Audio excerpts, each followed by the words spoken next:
it until now we lose the job. That's when we realize that we need to move. Personally, as Jay, I studied HR, cleared in 2011. Never practiced HR until when I lost my job, and that is when I started JCVs.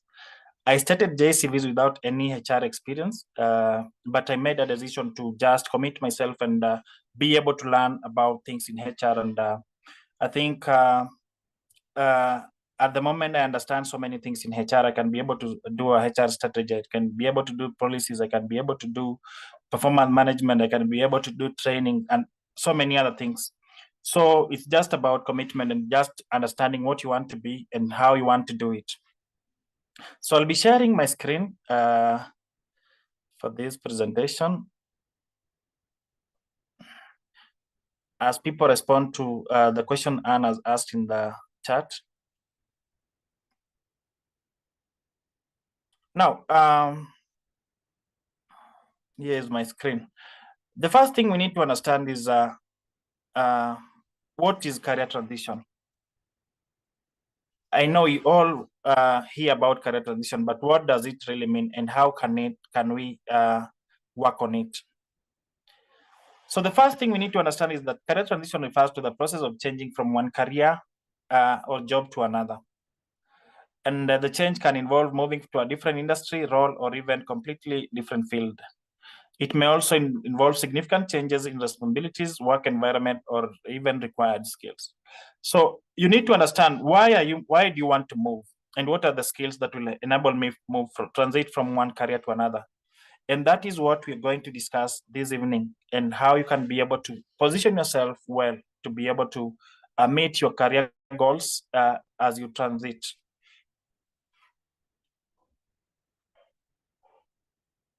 So what are some of the key aspects of career transition? Number one, before you make a decision to transit, you need to do a self-reflection. With self-reflection, you need to identify your key strengths and areas where you can improve.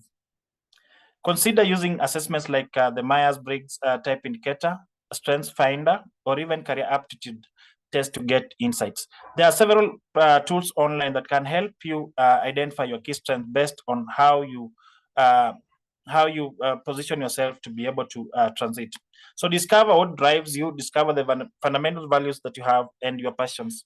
You can even transit because some of the key strengths or some of your core values align with a specific organization or specific industry. And you feel that by joining that industry, you can fully utilize the skills you have and be able to impact more. So this helps you guarantee that your new career path matches your personal and professional objectives. Establish specific, attainable short-term and long-term career aspirations. When you're talking about specific, attainable short-term, we are talking about now smart career aspirations. The number two aspect is to research. Explore various sectors and positions that capture your interest. So get enough information about where you want to move to and where you are currently. Gain insight into the demand, the salary brackets, and prospects for growth in the market. And here comes the question, what are some of the things that will necessitate your career transition? So keep yourself updated on both present and upcoming trends in the employment landscape.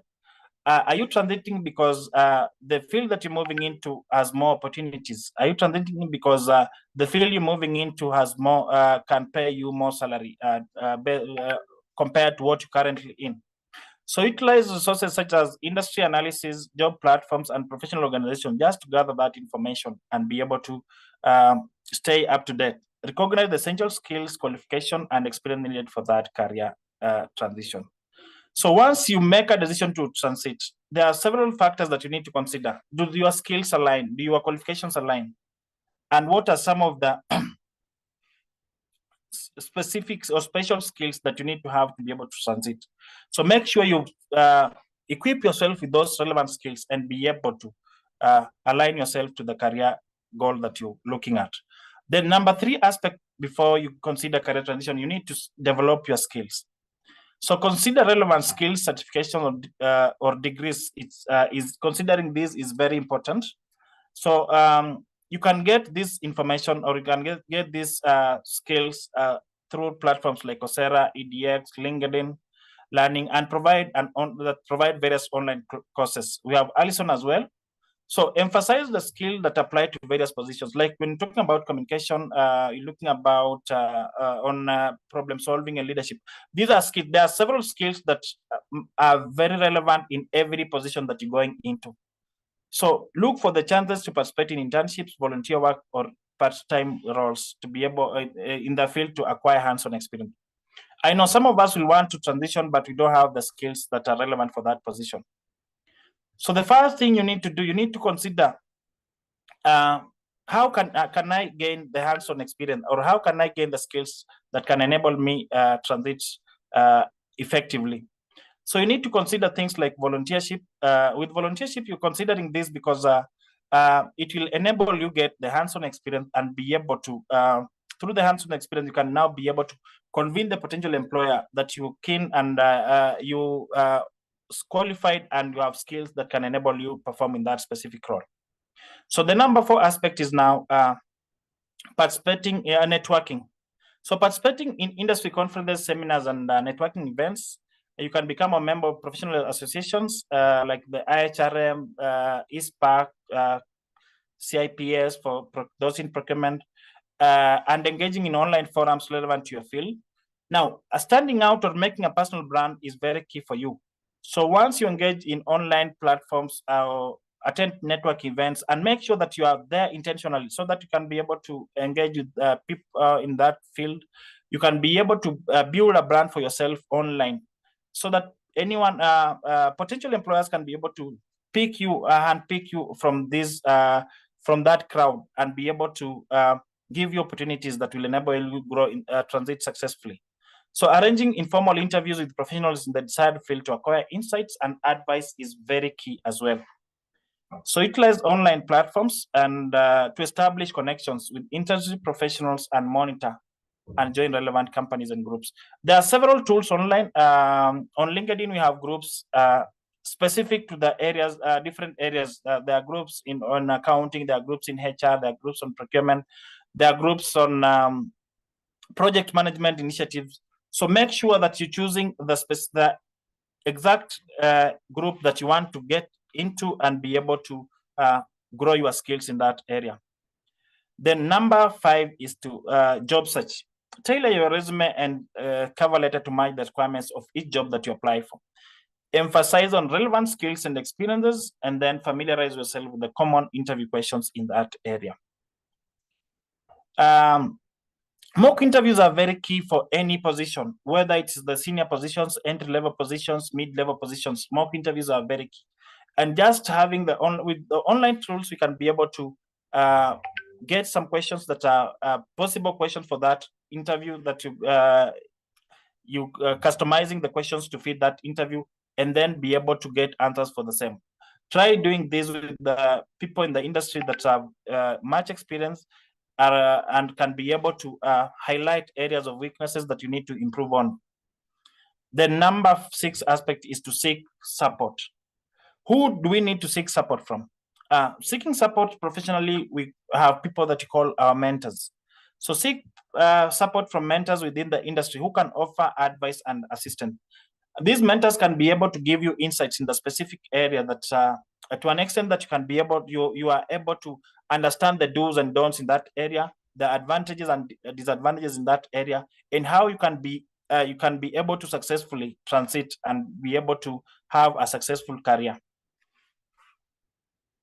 Now, what are some of the reasons? Why we transit? Number 1. What are some of the reasons why we transit? Number 1, there we have the voluntary reasons. The voluntary reasons include, the first one is for personal fulfillment, desire for personal fulfillment. It is sometimes normal to participate in one career, then later have a shift to another due to develop passion and purpose. I know most of us, I know several people that have moved from one career to another. And you find that these people in the next career, in the second career, or the recent career, they're enjoying what they're doing, and they can be able to just feel fulfilled. Number 2 is desire for growth and development. There are those careers that you're told that there are no opportunities for growth and development. Often people start from lower levels of education when they want to pursue a career. Later in their career, they eye higher positions, and they tend to go back to learn more skills and use the different skills in new careers that require them on demand. The number 3 aspect is work-life balance. So different careers have different demands, and some of the careers consume your much time and energy to a point where you may feel that you're not able to balance your personal life and work life. So this makes one shift to a career that helps them manage the two. I'll not be able to mention some of the careers because I don't want to talk negatively about other careers. The number 4 aspect is financial incentives. Changing a career because of low pay is a thing that happens on a regularly due to different reasons, including family growth, seeking higher compensation, and better financial stability. Most of us change careers because of financial incentives. We feel that the career that you are in is not giving you enough money to be able to have a stable family or financial stability. Then changing interests or priorities. Starting a family, aging, and retiring are significant reasons why one can change their careers and opt to a different one. You might find that someone is planning to retire and they decide to go back home. You find them now looking for careers in administration, looking for careers that are within that locality to where they are locating to. Number 6 is dissatisfaction with the current job. This means that results from being unhappy with the work culture, the management, or colleagues. Where the work environment is toxic and you feel that you need to move, it's also a reason why you can that can cause career transition. Number 7 is the entrepreneurial aspiration. This is the desire to start a business or become self-employed. It mostly is the main cause as well of more career transitions. So people develop interest in pursuing innovative ideas and ventures outside the current framework, and then they end up being self-employed. Then societal or the environmental impact. They desire to work in a field that aligns with personal values regarding social justice, environmental sustainability, or community services, thereby choosing a career that aligns with the ethical beliefs and principles. So this one can also align with what you call now the personal values. So some of the personal values that you have, you feel that you need to support a community, you feel that you need to get engaged in community development, you might prefer a career that will help you get into that. And mostly that's where you find most people. Someone has been a teacher for a very long time and they feel that through my teaching, I've gained interest into community development and I can impact more when I get a role in the NGO world, and hence that transition.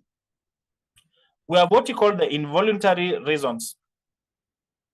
Involuntary reasons, those career transitions occur when individuals are compelled to change their careers due to external circumstances beyond their control. And here are some of the voluntary reasons. Job loss. A good example is myself. I was forced to move into HR because I lost my job. And I had no option other than now start self-employment. So this may because due to the following reasons: industry decline, where you find that the industries have declined and the company can no longer sustain you guys, so they have to lay you off. The company closure. Then we have legal and regulatory changes, where new laws and regulations that affect job roles. We've seen what has happened in the country in terms of taxation, and where most of the employers have shifted to the neighboring countries, so that that's where now there are favorable conditions for them to be able to survive in the market. So most people have lost jobs due to that. Then number 2 reason is the health reason. That is the reason why I lost my job.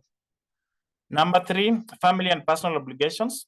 There are some cases where there's a need to care for a family member, which requires a job that is flexible or different hours. And a spouse or partner relocating for the job may also necessitate a career change. And this has happened in so many cases. We have economic and environmental disasters. There are people like, for example, what we just witnessed early this year, where we had floods. So many people are displaced and so many people lost their lives. So people have to move from such, even the workplaces were carried away. And so people have to move from such environments to transit to other careers. That's where you'll find people telling you that natafuta kazi yoyote. Number 5 is social political factors. For those who were born in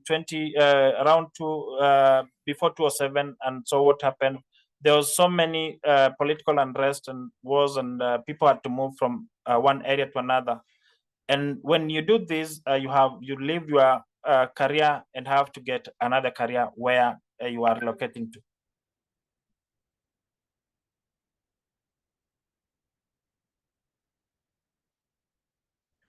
So what is the conclusion?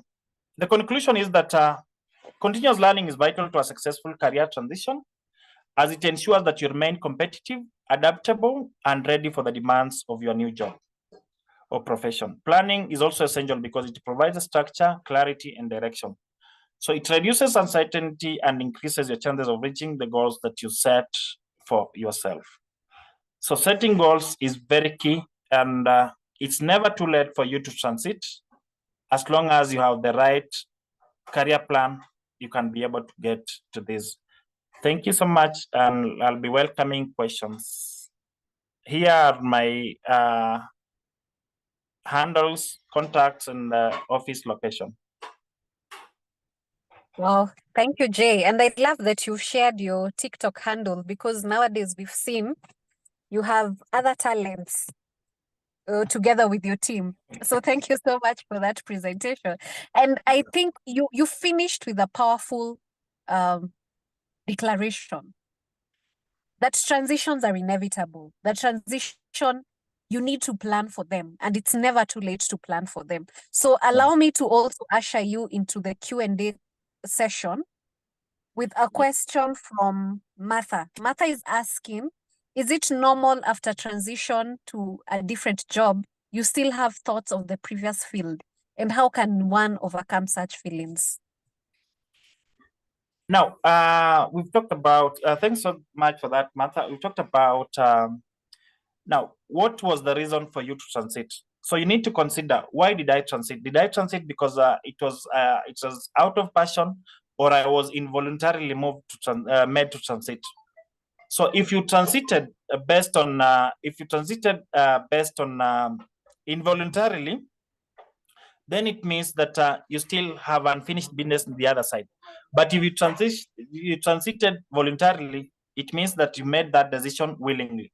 So if you feel that you made a decision and you're still looking in the other field, then you need to consider, look at what are the reasons that made you leave the other field, and what are the reasons that make you, what is it that you're not liking about the current field? And if there's anything that you're not liking, you need guidance either from a mentor, someone that can help you now transit fully, or someone that can help you transit back to the field that you are in. So the reason why you transited is very key, and the goals that you had before you made that decision to transit. So if it's voluntary or involuntary, then you can make a decision and just be at peace with what the decision that you're making. Okay, so that is well answered. So find out the reason why you're transiting, and it will help you to just know, once you know the core, you will know how to handle it. So, hello, I'm Shem. I have a question. Is there a specific time to transit, e.g. ending of a contract? Now, there's no specific time for transiting. Now, why does end of a contract necessitate your transition? So, as I've said, is that you should set clear goals. There are reasons that will make you transit. What are the reasons that are making you transit? End of a contract cannot be a reason for you to transit unless now you have set your goals right that you want to transit to a specific field. And before you make a decision to transit, I've said that you need to ensure that you have the necessary skills that can enable you transit successfully. Because in all fields, especially if you have experience, then you're going to a field, a different field that they need experience as well. When you need to transit, you need to make sure that you have the necessary skills in terms of academics, in terms of hands-on experience. So how have you prepared yourself to transit in terms of hands-on experience? You might have the academics, but you might lack the hands-on experience. How have you prepared yourself to transit? So you can't just say that because my contract is ending at the end of July, I need to transit to another field. You need to have that that clear, specific goals with your transition before you make that decision. And once you make that decision, it means that you have the necessary tools. And when I talk about tools here, I'm talking about the skills, academic qualifications, and the goals to be able to achieve in that other career that you're moving into.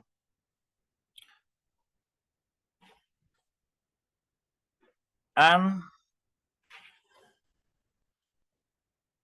Hello, Anne.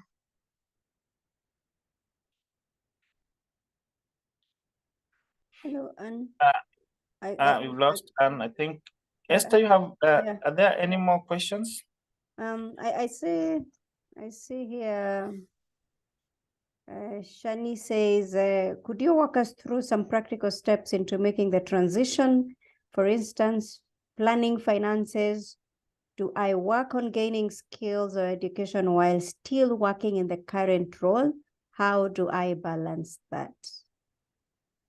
Come again. Could you walk us through some practical steps into making the transition?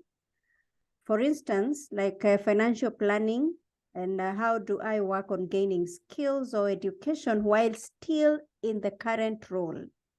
How do I balance the two? That is a good question. Now, with transition, we've talked about having a plan for it. So when we talk about having a plan, it means that now you should have done enough research to understand what are some of the skills that are required, what are some of the qualifications. Now I'm talking about the academic qualifications. What are some of the academic qualifications required? So once you establish that I need to have a certificate in project management, or I need to have a degree in project management to be able to transit to this other field, then that is now when you start planning for that. So there are several resources that you can use to transit. There are several resources online. You can get courses online. Nowadays, you have several universities that are offering distant learning. As well, you can consider distant learning if that is the something that can help you make that career. And once you have the skills, the necessary skills, and now you want to start looking for experience, there are several organizations that you can seek even volunteering opportunities so that you can be able to gain that skill. So seek volunteering opportunities for you to gain that hands-on experience. And when you're doing this, for example, you are in accounting and you want to transit into HR, and you've been offering volunteering services to an organization like JCVs. You can have JCVs come first on your CV, where you can showcase your skills. I've been working as a volunteer at JCVs, and these are some of the skills that I've gained from JCVs. I have skills in recruitment, I have skills in performance management, I have skills in training. So showcase those skills to a potential employer, because in most of the time when we're applying for roles, when shortlisting, especially now for those in HR, I know you can attest to this. When shortlisting, you are looking for a HR with maybe 2-3 years experience. And when you see the first role you are seeing on someone's CV is a teacher, I don't think anyone will have the patience to go to the second page. So that's why I always advise that you have the first role, even if it's volunteering role, on your CV, so that someone looking at your CV can see something related to what they're hiring for. And at that time, they'll give your CV another second or two just to be able to understand that this person has done HR and has skills in HR as much as in volunteering. Let's give him a chance to just interview him and see what skills he can bring on board. All right. Thank you so much for that. Then we have another question. How does one treat the fear of the unknown? they really want to be in the comfort zone. So how do they treat the fear of the unknown? Now, I've always told people that for me, I was in that position until when I got pushed out. No, while I was still in employment, I was earning net salary at the end of the month. I had 11 years working experience, and I was earning 18,000. 18,000 as net pay. My net pay was 18,000, and I had 11 years working experience. So until when I was pushed out through job loss because on medical grounds, I lost my job on medical grounds. That's when now I made a decision that because I have nothing to lose, I've lost my job. I tried getting another job, and already I was fired in the second week. So I made a decision that I'll not again look for employment. I'll work on what I have already, just to be able to impact on more people, because now I understood what job seekers were going through. So now, when you want to transit, you need to have a clear goal, as you've said. So the goal means that now you start by gaining the skills that you have, having the necessary tools for you to transit. Once you have the necessary tool for you to transit, you start gaining the skills. And once I have not said that you resign from your job and go to now start looking for another job that you want to transit into. While you are working in the same position that you are in, you can now start having volunteer roles. You can start having internship roles, even on a weekend basis. Maybe your current job does not, you don't go to work on Saturdays or Sundays, and then there's somewhere that you can get skills. You can learn a new skill on Saturday or Sunday, a skill that will help you transit successfully.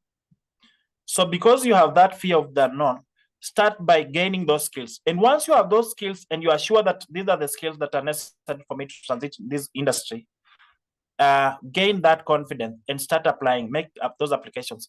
In case you lose your current role, you are able to transit in the other career, even starting at the lower levels, as long as you have a clear goal that in 2-3 years, I want to be at this level. And then work on getting that, work on getting yourself ready for that level that you're looking into in the next 2-3 years. So start by gaining the skills, start by gaining the experience, and then be able to transit successfully. So as much as there's that fear, but as long as work on having the tools. Once you have the tools, you are good to go. All right. So thank you so much for that. So just reading and trying to empathize with the question that one participant has asked. What if you transit and you find that it's not working? It's not what you are looking for. It's not what you had anticipated. So how do you cope and where do you go from there?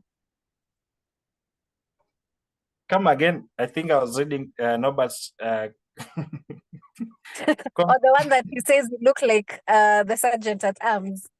So back to my question. Yes. What if you transit and what you find on the other side is not what you had hoped for? It's not what you had anticipated. The grass is not as green as you saw it. So where does one start? Now, we talked about having a clear goal before you transit, and there are some of the aspects that you need to consider before you make that decision to transit. We talked about seeking support. When seeking support, you need to get a mentor. Get someone that can give you enough information about the field that you want to transit into. Once you have the field the information on your hands, you can be able now to make this informed decision. When you're making the decision to transit, you must have had enough research about the position that you're going for.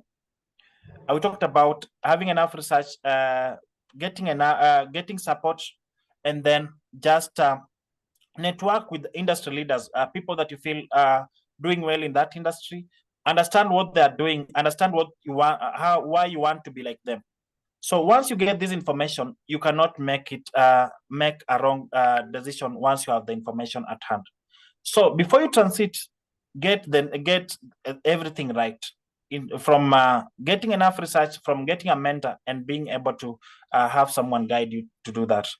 Once you have the information right, I'm sure that the grass will be greener the other side that you're moving into.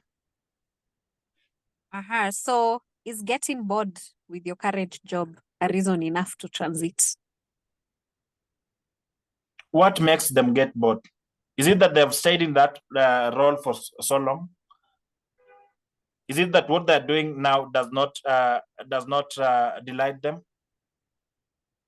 Why do you get bored with your current role? Is it that is it in terms of the work environment?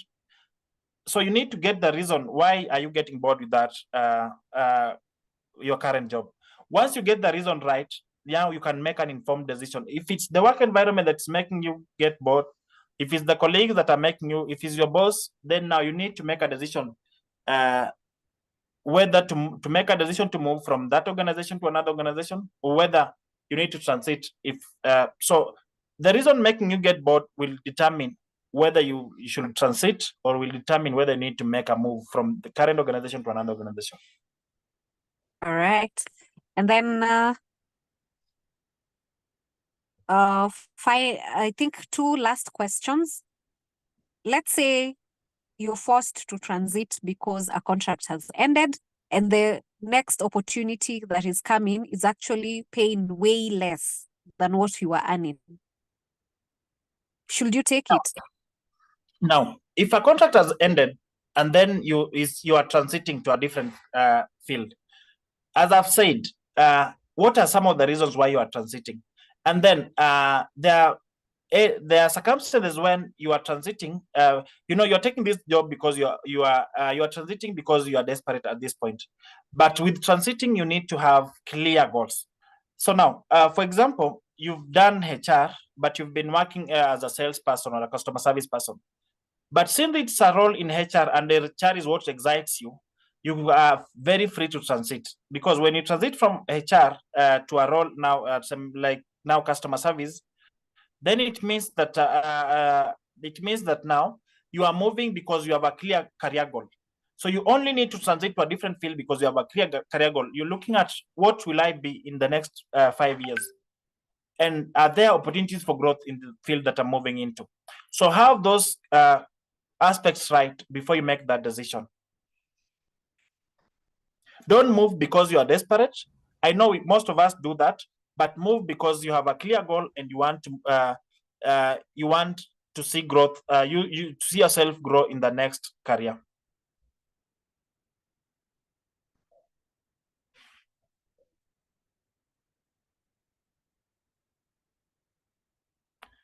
Anne, are you there? Now I'm back. I was actually, I don't understand what has happened. So how do you deal with learning? How do you deal with while transiting? You volunteer, then you feel you're no longer learning or gaining skills. Is this a sign to move?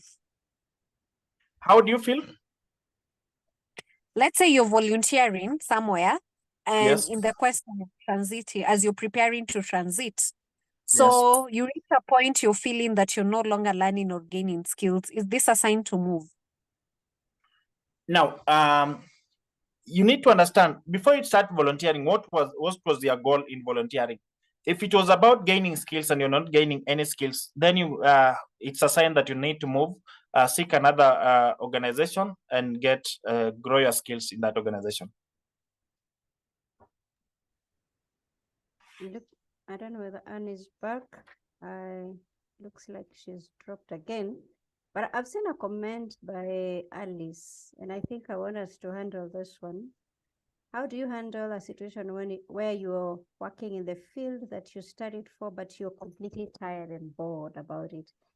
Is it advisable to transition, or should you just seek mentorship and move on with your career? And I want you to address the mentorship side, because Jay, I began with the law myself. I'm an advocate of the High Court, but now a HR. So talk about mentorship on that, because I think it's not just about jumping. Sometimes it's because you may not have some mentors in your current career, who could help guide? Just speak to that, Jay. Okay, thank you so much, Alice, for that question. How do you handle a situation where you are working in the field that you study, but you are completely tired and bored about this? Now, when talking about mentorship, Esther, what I tend to think of is that today I was speaking to some entry-level professionals, and what I found out was that most of us, once we leave campus, we get jobs and we get comfortable in the jobs that we are in. We don't network with other people. We don't have any professional groups where you can seek advice. So, for example, you find yourself, you just have an internship experience, you get into an organization that does not have proper structures, and you given a role as maybe the HR, or given a role as the accountant, the main accountant. So you don't have anyone to guide you in the same. So what we need, especially for entry-level professionals, every one of us needs to have a mentor, someone that you can work with, someone that can guide you on any challenges in that role that you are handling, someone that you should go to, the go-to person when you have when you feel that you're bored with that role. And there are several things that need to excite you in any career that you are in. So have a mentor, and mentors are there to help you now succeed in that career. And one thing about mentorship that you need to understand is that mentors should be in your life for for the shortest time possible. You need to have several mentors. A mentor completes his goal in your career, or completes, finishes his specific objective in your career, you need to have another mentor guide you again. What we do is that some of us call other people mentors, and we've not even approached them, and we've not even sought that advice from them. So you need to be very intentional when choosing mentors. Have a mentor, have a plan with the mentor. Tell the mentor that I'm looking in the next 3 to 6 months, I'm looking to have gained this and this from you. Because mentors are the people that you are the one looking for the mentors. Mentors should not be the people looking for you. So you need to be very clear about what you want, and you need to be very specific on the areas that specific with the objective, so that the mentor can fully utilize, fully impact on your career, and you can be able to gain those skills as well. So for Alice, you need mentorship. It's not just about transition. You need mentorship, and understand that your career is more important, and you can really do well in that career once you have that mentorship. All right. Wow. And I love that you've ended at a very powerful place. So basically summing up your presentation and also summing up the answers that you've given to the various questions that our audience have asked. One thing that you kept emphasizing, and it cannot be underscored, is the aspect of planning. And when planning, you need to know why you need to transition. And you've clearly brought out both the voluntary and the involuntary aspects and the reasons to transit. Also in planning, you need to bring out when. You need to know exactly when are you doing that and where are you transitioning to. One thing that I've also come to realize, and you've emphasized, is you just can't transit not knowing where you're going. And ladies and gentlemen, allow me to end the session at that particular point. So when transiting, you need to plan. When planning, you need to know why, you need to know where, and you need to know when. And thereafter, if you're able to do all these, you'll be able now to know how to navigate through the challenges that come with transitions. You'll know how to navigate the wins that come with transition. And one thing also Jay has emphasized is on the aspect of mentorship.